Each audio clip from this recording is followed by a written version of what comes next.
হ্যাঁ, নমস্কার বন্ধুরা। আজকে আপনাদের সঙ্গে আলোচনা করব সন্তান বিচার।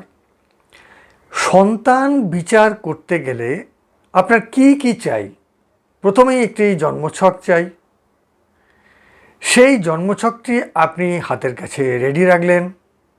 এবার এই জন্মছকটি পাওয়ার পরে আপনাকে কি কি করতে হবে? জন্মছক থেকে আপনাকে প্রথমেই সন্তানের যে ভাব, সেই ভাবের কোন ভাব, সেই ভাবটিকে আপনাকে চিহ্নিত করতে হবে। তারপরে আপনাকে চিহ্নিত করতে হবে যে সন্তানের কারক গ্রহ কোনটি। 3 নম্বর, আপনাকে চিহ্নিত করতে হবে যে সন্তানের বীজ কারক গ্রহ কোনটি। তাহলে ভাব, কারক, বীজ কারক। তাহলে এই 3টি ডেটা আপনার হাতের কাছে আপনি রেডি রাখুন। তাহলে প্রথমেই আমাদেরকে জানতে হবে যে সন্তানের ভাব, সন্তান বিচারের জন্য কোন ভাব জ্যোতিষশাস্ত্র অনুযায়ী বিধি নির্বন্ধ করা হয়েছে। অর্থাৎ জ্যোতিষশাস্ত্র সন্তান বিচারের জন্য কোন ভাবকে অনুমোদন করছে। এটা আপনারা নোট করে নিন যে পঞ্চম ভাব সন্তান বিচারের জন্য অনুমোদন করা হয় জ্যোতিষশাস্ত্র অনুযায়ী। তাহলে পঞ্চম ভাব আমরা কি জানলাম? যে পঞ্চম ভাব থেকে সন্তানের বিচার করা হয়।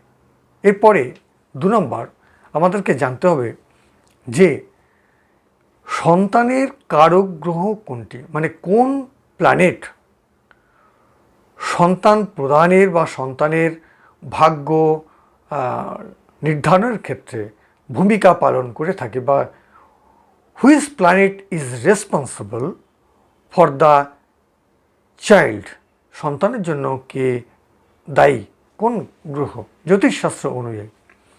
এরপরে আমাদেরকে দেখতে হবে বীজ কারক গ্রহ। জন্মছকে শুক্র গ্রহকে বীজ কারক গ্রহ হিসেবে ধরা হয়। সন্তানের কারক গ্রহ হিসেবে বৃহস্পতিকে ধরা হয়। সন্তান ভাব হিসাবে পঞ্চম ভাবকে ধরা হয়। তাহলে পঞ্চম ভাব, বৃহস্পতি এবং শুক্র, এই 3টি কি অবস্থায় আছে, তাদের বলাবল, তাদের অবস্থান এবং তাদের সঙ্গে কোন কোন শুভ গ্রহের যোগ সংযোগ রয়েছে এবং তার ফলে কি কি গ্রহ সংযোগের ফলে কি কি সংযোগ বা যোগ তৈরি হয়েছে, সেগুলোকে আমাদের পরপর পরিষ্কার করে একটি জায়গায় নোট ডাউন করে নিতে হবে। এরপরে আমাদেরকে দেখতে হবে যে কোন সন্তান, মানে এখন ধরুন নিউক্লিয়ার ফ্যামিলি চলছে, মানে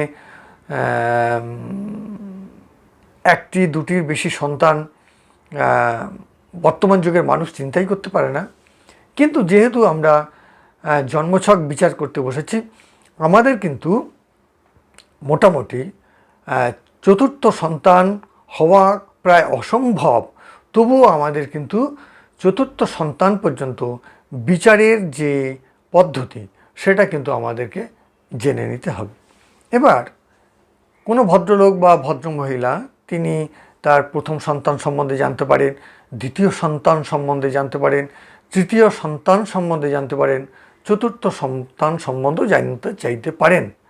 তাহলে আপনি একটি সন্তান নিয়ে শিখে রাখলেন, পরবর্তী কোন সন্তান কোন কী থেকে দ্বিতীয়, তৃতীয়, 4র্থ সন্তানের বিচার করা হয়, সেটি আপনি যদি না জানেন তাহলে কিন্তু আপনার একটু অসুবিধা হবে। তাই আমাদেরকে কিন্তু এগুলো সব জেনে নিতে হবে। তাহলে প্রথম সন্তান, তার যদি ভালো মন্দ তার সম্বন্ধে যদি আমরা জানার চেষ্টা করি, তাহলে কিন্তু আমাদেরকে পঞ্চম ভাবকে দেখতে হবে।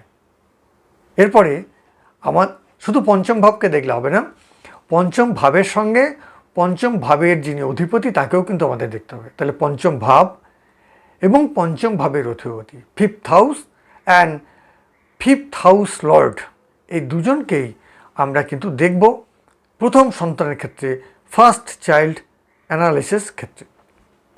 এরপরে আমরা আসছি দ্বিতীয় সন্তান বিচারের জন্য আমাদের কি দেখতে হবে। দ্বিতীয় সন্তান বিচারের জন্য আমাদেরকে দেখতে হবে সপ্তম ভাব।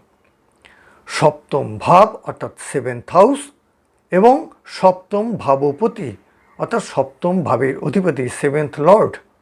তাহলে দ্বিতীয় সন্তানের বিচারের জন্য আমাদেরকে দেখতে হবে সপ্তম ভাব এবং সপ্তম ভাবের অধিপতি।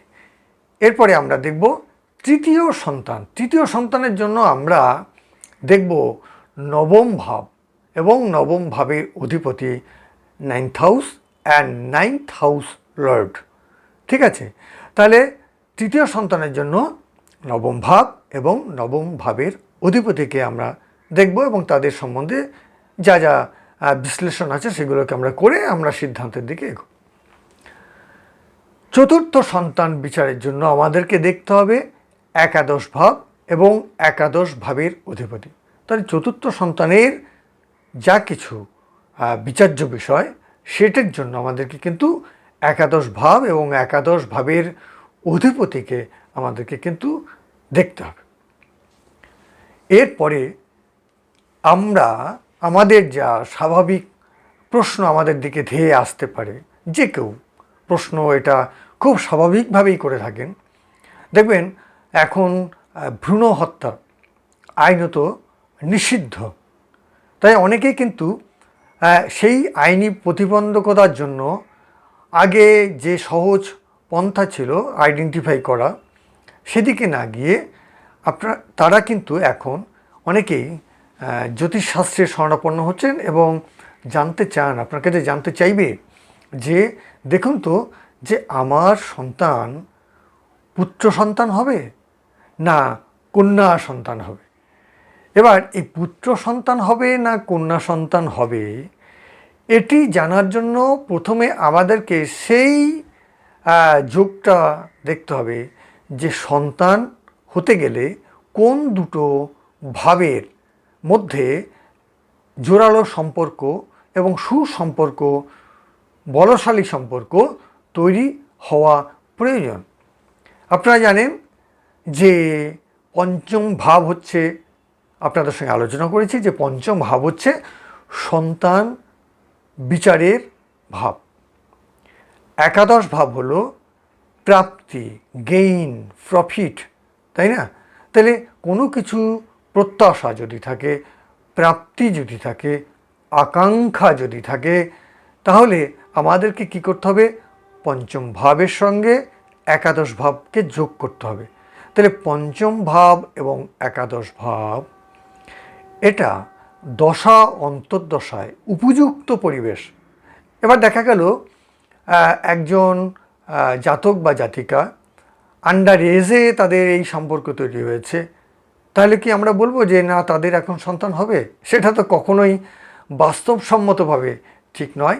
সেই জন্য জ্যোতিষশাস্ত্রের ফল বিচারের ক্ষেত্রে পরিবেশ, পরিস্থিতি আপনাকে সব কিছু দেখে আপনাকে বিচার করতে হবে।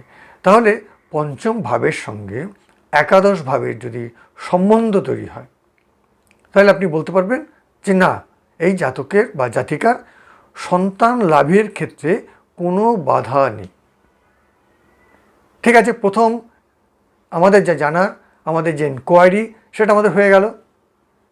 সঙ্গে সঙ্গে আপনার কাছে দ্বিতীয় প্রশ্ন চলে আসবে, আচ্ছা বলুন তো এই সন্তান পুত্র সন্তান হবে না কন্যা সন্তান হবে? তখন আপনি সমস্যায় পড়তে পারেন। তাহলে আপনাকে কিন্তু এটাও জেনে রাখতে হবে যে পুত্র সন্তান এবং কন্যা সন্তান এই বিচারের জন্য আমাদের কি দেখার প্রয়োজন। তাহলে প্রথমেই আমরা দেখব সন্তান তার প্রাপ্তি আছে কি না। সন্তান প্রাপ্তি হওয়ার পরে আমরা দেখব সেটা পুত্র সন্তান না কন্যা সন্তান। এবার এই যে সূত্রটি জ্যোতিষশাস্ত্রে সর্বাধিক পরিচিত এবং সবাই সাধারণত এই সূত্রটি মেনে চলেন। এছাড়াও অনেক একটি অন্য সূত্রও আছে, পরবর্তীকালে আপনাদের সঙ্গে সেই সূত্রটি আমি শেয়ার করব। এখন আপাতত যেটা জেনারেল সূত্র সেটি আপনাদের সঙ্গে শেয়ার করছি। সেটি হলো পঞ্চম ভাব, তার সঙ্গে যুক্ত হবে একাদশ ভাব, তার সঙ্গে যুক্ত যদি হয় পুরুষ গ্রহ, মেল প্ল্যানেট, তাহলে পঞ্চম একাদশ যুক্ত মেল প্ল্যানেট, এই কম্বিনেশন যখন হবে তখন আমরা বলতে পারবো যে না, এই জাতক জাতিকার পুত্র সন্তান লাভের সম্ভাবনা রয়েছে। তাহলে আপনারা এরপরে সহজেই বলতে পারবেন যে কন্যা সন্তান লাভের সূত্র কী হতে পারে। সেই এক, পঞ্চম ভাবের সঙ্গে একাদশ ভাবের সম্পর্ক তৈরি হবে, তার সঙ্গে ফিমেল প্ল্যানেট অর্থাৎ পুরুষ প্ল্যানেট ছাড়া ফিমেল প্ল্যানেটের যদি সুসম্পর্ক তৈরি হয় তাহলে কিন্তু কন্যা সন্তান প্রাপ্তির যোগ তৈরি হবে। এটা কিন্তু আমরা মোটামুটি বলতে পারি। এবার এর সঙ্গে আমাদের পারিপার্শ্বিক সমস্ত কিছু দেখে নিতে হবে। সেই গ্রহের অবস্থা বলতে এর আগে আমরা অনেক আলোচনা করছি, আশা করি এটা আপনাদের নতুন করে বলতে হবে না। তাহলে গ্রহদের পারিপার্শ্বিক অবস্থা, বাধক মারক সুযোগ তৈরি হচ্ছে কিনা, এগুলো দেখে নিয়ে কিন্তু আমরা একটি সিদ্ধান্তে আসব যে এই জাতক জাতিকার সন্তান লাভ হবে কিনা, হলে সেটি পুত্র সন্তান হবে না কন্যা সন্তান হবে।